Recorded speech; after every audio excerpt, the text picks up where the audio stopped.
Hey y'all, I'm Becca and I explain my occupation, and I'm currently standing on a road that connects to Talia Farm, which is an unauthorized outpost. And I just wanted to give an example of how, even though it's an unauthorized outpost, how it's connected to water and electricity and other infrastructure.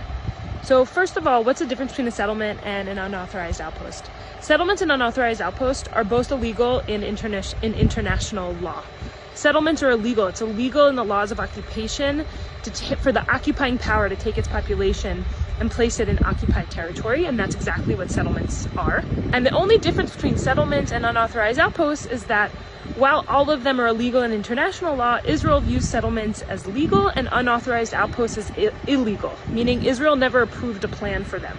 A lot of those unauthorized outposts are then authorized later on, sometimes years later, and we're seeing that process happen very quickly right now. Some great examples in this area in the South Hebron Hills are Avigal and Asahel, that both were legalized later and given way more land. Avigal was given 3 amount of times the land that it originally took over.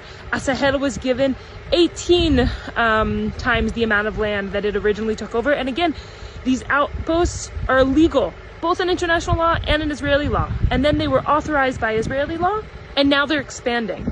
So where we are right now, this is the road to an outpost called Talia's Farm.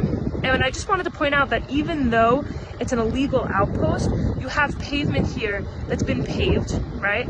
As of the past few years, it wasn't always paved. And as you can also see, there are electricity lines, and they're also connected to water, even though all of those things are technically illegal for unauthorized outposts. And this is another way that you can see that it's not just a group of settlers who are creating facts on the ground, but that it's very much supported by the state. Because as opposed to the civil administration basically making them leave this land, which in no way belongs to them, instead they're allowing them to be connected to electricity and to water. At the same time, when Palestinian villages in this area are unrecognized by the state, unrecognized by the civil administration, and often when they connect themselves to water or to electricity or try and get building plans, the civil administration stops them in their tracks, and they remain unrecognized and without a lot of these basic necessities.